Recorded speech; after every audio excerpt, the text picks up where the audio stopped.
ya. Berapa kali nih saya skip dari komsel karena kesibukan kerja, dan malam hari ini puji Tuhan dikasih kesempatan oleh teman-teman pengurus dan juga Pak Gembala ya.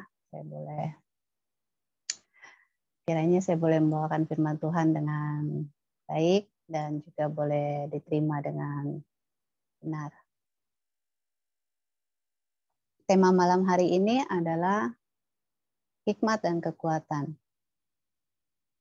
Ayatnya saya ambil dari Daniel 2 ayat 20. Yang bunyinya, berkatalah Daniel, terpujilah nama Allah dari selama-lamanya sampai selama-lamanya. Sebab daripada dialah hikmat dan kekuatan. Amin. Terakhir dari kata kekuatan itu ada tanda seru. Arti tanda seru itu artinya tegas ya, menegaskan. Berarti hikmat dan kekuatan itu datangnya dari Tuhan. Sebelum saya masuk ke dalam poin arti hikmat dan kekuatan, saya ingin menjelaskan arti hikmat. Ada dua arti hikmat yang saya dapat. Arti hikmat menurut Alkitab adalah kemampuan untuk memahami dan mengatasi masalah kehidupan sehari-hari. Dalam kehidupan kita sehari-hari banyak sekali tantangannya, banyak sekali pergumulan, terlebih saat-saat ini ya, di mana pandemik belum berakhir. Kalau di Malaysia sih mereka udah mau bilang bulan depan udah mau endemik, tapi ya kasusnya naik terus, nggak mungkin jadi endemik lah, masih tetap pandemik. Dan dari awal tahun 2002 ini, saya di tempat kerja itu punya tantangan yang berat, bukan saya sendiri, tapi dengan teman-teman saya. Di mana resort kita itu punya 9 kamar, total 9 kamar, dengan 15 guest internasional yang positif. Tentunya saya dan teman-teman dalam tingkat kecemasan dan kekhawatiran yang berlebihan ya saat itu. Tapi kalau semua khawatir, nggak ada yang berani untuk ngadapin tantangan ini kan. Jadi saya coba dengan rendah hati dan juga saya dengan bijak ngambil satu keputusan. Saya bilang sama teman-teman saya, nggak apa-apa, saya yang hadapin, tapi saya juga minta tolong saya di backup, saya bilang, dan juga tolong semuanya jaga prokes ya. Maksudnya apa ya kalau di Indonesia prokes? Prokes ya, sorry. Saya bilang saya semuanya jaga SOP lah, saya bilang gitu. Jadi kita saling jagalah satu sama lain. Gitu ya. Nah di situ mungkin kalau peristiwa ini terjadi tahun lalu, saya nggak mungkin sebijaksana itu ya. Tapi Tuhan izinkan peristiwa ini terjadi tahun ini. Itu semua karena ada satu perubahan dalam pribadi saya dan juga di dalam kehidupan saya, di mana mengawali tahun 2022 itu, saya ada satu komitmen, saya bilang sama Tuhan, Tuhan, saya punya perubahan dalam hidup saya. Di tahun lalu, saya ada pergumulan, di mana saya homesick, dan saya pengen banget selesain kontrak saya. Di situ saya nggak tahu harus ambil keputusan apa, dan saya pernah cerita sama 2 orang teman saya dalam komsel ini ya, dan mereka mengingatkan saya, Des, doa minta hikmat. Saya bilang oke, tapi ada salah satu yang ngingetin saya, hikmat itu kadang nggak mengenakan loh, dia bilang gitu. Ya karena itu kan hikmat itu kan dari Tuhan ya. Kalau hikmatnya itu dari saya, pasti yang saya minta itu yang saya pengen gitu kan. Tapi karena dari Tuhan itu baik untuk Tuhan, bukan untuk ya itu baik untuk Tuhan, dan karena Tuhan melihatnya ke depan ya, sampai jauh ke depan. Nah, dari situ saya dari peristiwa yang saya alami di tahun lalu itu masuk ke dalam tahun 2002 itu, saya belajar untuk selalu bertanya kepada Tuhan tentang berikan saya hikmat Tuhan, supaya saya bisa menjalani kehidupan saya hari ini. Apa yang menjadi kehendak Tuhan, dan saya rindu sekali untuk ada perubahan dalam kehidupan saya. Dan ada juga mengapa kita perlu hikmat. Karena hikmat itu akan menolong kita untuk membedakan kehendak Allah dan mana yang bukan kehendak Allah. Hikmat Tuhan akan menuntun kita pada kebenaran dan memuliakan Tuhan dan membawa kita pada perilaku hidup yang baik dan menjadi berkat bagi sesama. Waktu saya bilang kayaknya saya nggak mau lanjutin kontrak gitu ya, itu kita ada meeting. Kalau waktu saya bilang saya masih mau lanjutin kontrak gitu kan, pasti ada beberapa teman yang yang ya saya nggak bilang sih mereka iri gitu ya, tapi ya mungkin ada sedikit clash sama saya gitu kan. Dia bilang dalam hati mereka lah gitu kan, udah balik aja gitu kan. Tapi waktu pas saya bilang saya nggak pengen lanjutin kontrak di dalam meeting itu, kayaknya pengen balik gitu kan, homesick banget gitu ya. Mereka, hah? Terus nanti harus cari lagi dong foreigner, karena cuma satu-satunya saya foreigner gitu kan di divisi F&B itu. Memang setiap divisi harus ada satu foreigner yang backup, karena foreigner kan kerjanya 12 jam, tapi lokal itu 8 jam. Di situ saya bilang, ya nggak tahu, kalau emang bisa dapat lagi ya silakan gitu, kalau nggak bisa ya wes gitu kan. Tapi waktu saya berdoa dan bergumul, ternyata Tuhan memberikan saya satu hikmat, dan memang tidak mengenakan buat saya, karena saya harus masih bertahan sampai tahun depan ya. Itu sulit juga sih waktu saya harus diperpanjang kontrak saya, itu sulit banget gitu. Tapi ya waktu saya akui ini semua dari Tuhan, ya saya cuma bilang sama Tuhan, Tuhan beri saya damai sejahtera biar saya bisa menghadapi tantangan ke depan ya, karena dari Januari sampai Februari tahun 2023 itu kan nggak sebentar ya, itu setahun lebih saya bilang gitu. Pasti banyak sekali tantangan gitu. Saya cuma ingin damai sejahtera saja supaya saya bisa lewatin semuanya. Dan dari semuanya itu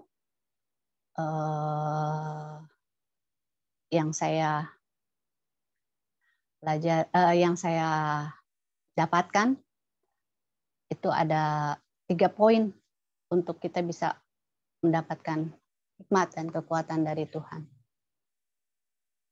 Sebentar nanti Lia boleh share untuk Ini kunci, ada tiga kunci untuk kita bisa memperoleh hikmat dan kekuatan dari Allah.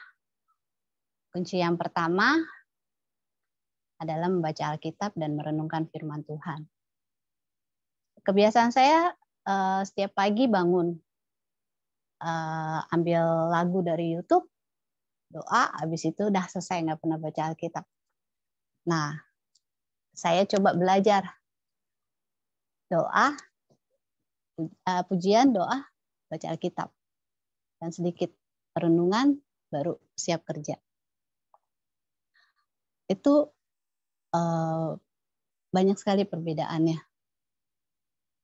Dan tiap hari pasti pergumulannya beda-beda gitu kan. Apalagi setelah Langkawi itu terpilih jadi Langkawi Travel Bubble ya. Gas-nya itu kan dari mana-mana gitu kan. Nah, setelah masuk gas-gas internasional ini nih, apalagi Arab-Arab gitu yang keras kepala gitu ya. Itu tiap hari gue stres banget gitu loh, harus ngejelasin mereka pakai masker, pakai hand glove, ini kan supaya jangan sampai ada apa-apalah gitu kan. Stresnya cuma gitu karena harus ngulang kata-kata gitu. Tapi waktu saya belajar untuk minta hikmat dari Tuhan, saya hadapin itu dengan tenang dan saya cuma bilang nggak semua orang bisa punya, nggak semua guys bisa dengar gitu. Ada yang guys mau dengar, ada yang guys nggak mau dengar. Ya udah, yang penting kita udah nyampein, kita udah lakukan pekerjaan kita. Kalau ada apa-apa ya wes gitu loh. Nah itu saya ambil Alkitabnya dari Amsal 6, kita belajar ya. Karena Tuhanlah yang memberikan hikmat. Dari mulutnya lah datang pengetahuan dan kepandaian. Kalau saya tidak membaca firman dan merenungkan firman, saya nggak akan tahu yang saya lakukan ini kehendak Tuhan atau bukan. Karena kan kalau kita cuman berdoa, kita jalanin, kita ada tantangan, kita selesaikan. Mungkin itu juga dengan kekuatan kita, tapi dengan kita mengenal firman dan kita merenungkan firman, kita akan tahu penyelesaian dari persoalan kita itu seperti ini loh yang Tuhan kehendaki. Itu kunci yang pertama. Dan saya langsung masuk ke kunci yang kedua. Biar menyingkat waktu juga, nanti tambahannya Pak Gembala ya. Yang kedua, lihat gue nggak kelihatan. Kacamata gue agak ngeblur deh. Kunci untuk peroleh hikmat dan kekuatan dari Allah yang kedua adalah merendahkan diri dan untuk menahan kedagingan. Nah, di sini saya jelaskan dulu ya, apa arti kedagingan. Keinginan daging, yang dimaksud dengan keinginan daging ialah keinginan daging sebenarnya tidak hanya menunjuk kepada suatu gairah, hasrat, dan keinginan. Tapi cara bertindak yang berasal dari dorongan, kebutuhan daging, kebutuhan jasmani, atau nafsu. Atau nafsunya, mengapa seorang harus melepaskan keinginan daging. Keinginan daging salah satunya adalah amarah. Saya punya sifat buruk adalah cepat emosi, cepat marah gitu ya. Jadi kalau misalkan ada kayak salah paham di tempat kerja gitu, temperamen gue cepat tinggi gitu kan. Nah, di situ saya ingin sekali, saya rindu sekali tahun 2002 ini saya bisa melepaskan sifat saya itu gitu. Ya sifat itu kan natural ya, ada di dalam pribadi masing-masing. Tapi saya rindu dan saya bilang, Tuhan, saya pengen saya punya hati yang lebih sabar gitu. Nah, di situ saya belajar dari bersyukurlah tahun 2022 ini awal tahun Pak Gembala ajak kita untuk berdoa dan berpuasa ya. Namanya puasa Daniel selama 21 hari. 2020, 2021 gue pernah ikut juga, tapi gue nggak sampai full. Yang tahun ini gue ikut full. Menceritakan ini bukan menjadi kesombongan ya. Ini memang disinilah gue melihat bagaimana waktu saya berkomitmen untuk punya perubahan dan disinilah Tuhan ubahkan. Gitu. Jadi waktu gue selama berpuasa itu, puasa itu tantangannya di tempat kerja tuh harus nahan emosi gitu kan. Nah, udah harus nahan emosi, orangnya emosian, susah banget gitu. Nah, di situ gue tuh berusaha, aduh Tuhan gimana ya supaya gue ini bisa lancar gitu kan, walaupun kerja, tapi istilahnya gue juga bisa melaksanakan ibadah dan bisa full bagaimana Tuhan, aku bilang gitu. Sedangkan ya namanya juga kita manusia daging gitu kan. Nah di situ gue belajar untuk Merendahkan diri. Merendahkan diri ya kita hanya bisa merendahkan hati kepada sesama, tapi merendahkan diri itu hanya untuk Tuhan. Di situ gue selalu mohon pada Tuhan, ya Tuhan, gitu. Kan tolong, pasti ada tantangan gitu, pasti ada yang bikin kesel gitu, tapi gue ingat, oh ya, terapkan kasih, walaupun dikeselin gitu kan, walaupun digemesin gitu kan, kasih, udah hadapin dengan kasih. Ya itu gue belajar menghidupkan kasih dalam pribadi gue. Dan di sini ada di poin yang kedua ini ada 2 ayat Alkitab. Yang pertama Daniel 1 ayat 8. Bentar ya. Kacamata yang ngeblur. Bacain. Ada yang bisa bacain nggak? Nggak jelas gue. Ya, gue yang bacain. Daniel pertama ayat 8. Thank you, Say. Daniel 1 ayat 8. Daniel berketetapan untuk tidak menajiskan dirinya dengan santapan raja dan dengan anggur yang biasa diminum raja. Dimintanyalah kepada pemimpin pegawai istana itu supaya ia tidak usah menajiskan dirinya. Yang Daniel kedua, lanjutin. Oke, ayat 20. Iya. Dalam tiap-tiap hal yang memerlukan kebijaksanaan dan pengertian, yang ditanyakan raja kepada mereka, didapatinya bahwa mereka 10 kali lebih cerdas daripada orang berilmu dan semua ahli jampi di kerajaannya. God bless. Oke, di sini di Daniel 1 ayat 8, Daniel berketetapan untuk tidak menajiskan diri dengan makanan-makanan raja ya. Dia berusaha untuk menahan diri ya. Dan setelah dia berusaha untuk menahan diri dan dia merendahkan diri kepada Tuhan dan apa yang Tuhan berikan kepada dia. Di Daniel 1 ayat 20, dalam tiap-tiap hal yang memerlukan kebijaksanaan dan pengertian yang ditanyakan raja kepada mereka, didapatinya bahwa mereka 10 kali lebih cerdas. Oke. Waktu saya menjalani puasa itu ya, kejadian room karantina itu tanggal 16 sampai 31. Itu udah 16 hari saya puasa ya. Pastinya udah turun banget kan berat badan gue, sedangkan total gas itu masih tinggi. Waktu kejadian gas pertama karantin 7 hari selesai, itu gas itu tuh nggak ngerti gitu. Kalau di Malaysia kan kalau kena COVID dia pakai gelang ya. Jadi kalau belum diputus gelangnya itu dia berarti masih dikira masih positif gitu. Nah, keluarlah dia dari kamar, dia mau makan. Pas gue lagi di dalam gitu nggak ngeh, tiba-tiba teman-teman gue dari luar itu tuh pada lari-larian masuk ke dalam gitu. Gue bilang ada apaan gitu kan. Terus bilang, Desi dia bilang gitu, itu gas masih pakai gelang turun. Gue bilang, hah? Ya udah bilang aja naik. Gue bilang gitu, ngapain lo orang pada ke dalam? Terus gue bilang, ya takut lah gitu. Damat gue gini, buset lu yang udah kena takut, apalagi gue yang belum kena. Gue juga lagi ini kan, tapi ya aku bilang, gue bilang gitu, ya hadapin aja bilang gitu, enggak berani gitu. Pada masuk ke dalam ke counter. Akhirnya gue bilang udahlah, gue bilang gitu. Tuhan kasih hikmat, gue bilang gitu, urapi saya boleh menjelaskan. Gue jelasin ke tamu, gue bilang kalau masih pakai gelang nggak bisa masuk ke dalam. Nanti tamu-tamu saya yang lain bisa lari semua, apalagi yang Melayu, gue bilang gitu. Karena mereka paham gelang pink itu tuh berarti karantina gitu kan. Marah guysnya sama gue, suaminya. Gue bilang ya biarin lah marah-marah deh, gue bilang gitu. Yang penting gue udah nyampein gitu. Terus akhirnya istrinya coba jelasin ke suaminya, suaminya bisa ngerti gitu. Akhirnya apa?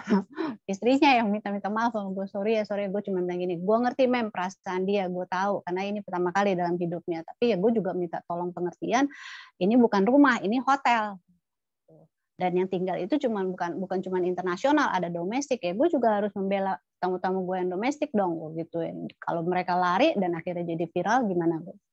Dan akhirnya by the way selesai deh tuh. Dan di situ gue bilang, aduh terima kasih ya Tuhan, gue bilang gitu. Gue hari ini boleh melindungi teman-teman gue juga, terus juga gue boleh bisa jadi yang lebih bijaksana, dan plus lagi kesabaran gue lagi ditambah lagi.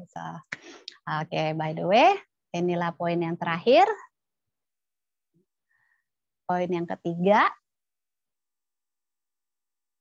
berserah diri sepenuhnya pada Tuhan. Dalam Roma 14 ayat 8 dikatakan, sebab jika kita hidup untuk Tuhan, dan jika kita mati untuk Tuhan. Jadi baik hidup atau mati, kita adalah milik Tuhan. Oke, kenapa saya ambil ayat Roma 14 ayat 8 ini?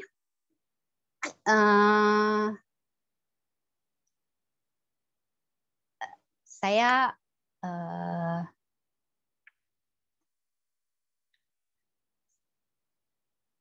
di beberapa persekutuan doa ya, saya juga nggak tahu kenapa saya dikasih kesempatan gitu untuk boleh jadi pengurus ya, bukan hanya di Komsel, di KPA juga saya salah satu pengurus, dan di sini juga di gereja lokal juga saya dikasih kesempatan untuk jadi pengurus. Di gereja lokal kita punya jemaat nggak terlalu banyak, paling banyak itu antara 8 sampai 10 orang ya. Dan udah berjalan hampir sekitar 6 bulan. Ada salah satu teman saya, pengurus di marketplace, dia udah give up. Terus dia curhat sama saya, dia bilang, gimana deh supaya kita bawa jiwa, dia bilang gitu. Saya bilang, ya itu dari kita sendiri gitu. Kita mau nggak bawa jiwa, kita mau nggak kita bawa mereka gitu. Kalau misalkan kita dikasih kepercayaan, kita dikasih tugas, terus kitanya nggak melaksanakan, kita bilang iya kita terima tugas ini, tapi kitanya ngeluh dulu gimana caranya gitu. Nah di situ ya pasti ada tantangan gitu kan. Nah bisa nggak kita lewati tantangan itu? Intinya kalau misalkan kita dikasih tugas seperti ini, ya kita harus minta damai sejahtera supaya kita tetap semangat sama kita sukacita di dalam Tuhan. Gitu. Karena untuk menjangkau jiwa itu nggak seperti membalikan tangan gitu ya. Mungkin kita berpikirnya menjangkau jiwa berarti mereka anak-anak mereka yang belum mengenal Tuhan gitu kan.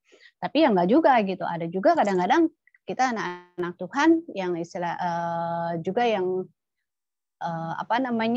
mungkin saat ini menjauh dari Tuhan. Nah itu juga bisa kita ingatkan, bisa juga kita bawa, itu juga kita udah membawa jiwa gitu kan. Nah di situ saya dalam pelayanan ini ya saya juga dapat tugasnya itu sebagai hospitality ya. Saya juga sempat bilang gini, aduh Tuhan gimana ya, saya bilang gitu. Secara teman-teman saya juga non Kristen ya, saya bilang gitu. Terus gimana saya juga mau ini ya, tapi bilang nggak apa-apa lah, saya bilang gitu. Yang penting dari perilaku saya, pribadi saya punya karakter Kristus, dan waktu saya harus menjadi berkat bagi sesama, saya mengarahkan iman mereka itu mengarah kepada Yesus. Nah, disitulah saya bisa mulai pelan-pelan untuk memperkenalkan mereka kepada Yesus. Jadi kayak di tempat kerja gitu kan. Kalau dibilang lu baik banget sih Des, gampang banget gitu kan. Kalau gajinya besar kita traktir, dibilang lu baik ya Des, dibilang gitu. Tapi kalau misalkan untuk kita dilihat jadi orang benar kan nggak gampang gitu ya. Dan kita ngelakuin benar. Kita ngelakuin benar karena kita takut sama Tuhan gitu ya. Tapi kan tetap orang pasti bilangnya, lu pasti tetap dilihatnya ada salahnya gitu. Nah ini benar-benar berat gitu ya buat aku. Dan selain ini juga ada satu tantangan juga gitu ya, tahun ini juga gitu. Akunya juga dikasih kurang sehat lah sama Tuhan ya gitu. Terus waktu dikabarin aku ada sakit ini gitu, sempat depres ya. Terus saya sempat terpikir, aduh, saya bilang gitu, gimana ya ngadepinnya gitu ya. 3 hari tuh sempat depres gitu. Tapi waktu saya renungkan ayat ini, saya teringat, oh ya, saya bangun pagi itu karena anugerah Tuhan, karena Tuhan masih kasih saya nafas hidup. Terus saya bisa beraktivitas dari pagi sampai malam, itu karena kebaikan Tuhan. Dan kalau saya bisa bersekutu dengan Tuhan sebelum berangkat kerja dan pulang balik kerja sebelum tidur, itu juga semua karena kemurahan Tuhan. Dan di situ menyadarkan saya, oh, hidup saya untuk Tuhan. Dan kalaupun nantinya saya harus kembali sama Tuhan, selama hidup saya boleh menyenangkan hati Tuhan. Dan ayat inilah yang memberikan saya kekuatan, walaupun saat ini pun ada, ya masih ada walaupun saat ini juga saya sedang memikirkan tentang kesehatan saya, tapi nggak berat banget gitu. Karena saya terus minta, saya dinasehatkan juga sama tante sama bapak rohani saya, terus minta damai sejahtera supaya kamu bisa lewati hari-hari kamu itu terus semangat, terus kuat di dalam Tuhan. Gitu. So, teman-teman, inilah 3 kunci untuk kita bisa memperoleh hikmat dan kekuatan dari Allah. Kiranya firman yang saya bawakan malam hari ini bisa menjadi berkat dan memberikan kekuatan baru bagi kita semua. Terima kasih. God bless you all. Mari kita bersatu dalam doa. Allah Bapa di sorga, Bapa yang kami sembah di dalam nama Tuhan Yesus, sungguh kami mengucap syukur karena Tuhan telah memimpin kami di dalam menyurahkan isi hati-Mu. Terima kasih untuk firman yang telah kami dengar. Kiranya firman ini bisa tinggal di dalam hati kami dan menjadi rema dalam kehidupan kami. Tuhan, berkati kami semua dan pakai kami semua untuk bisa menjadi alat Tuhan. Terima kasih Tuhan. Inilah doa kami yang kami naikkan di dalam nama Tuhan Yesus. Amin.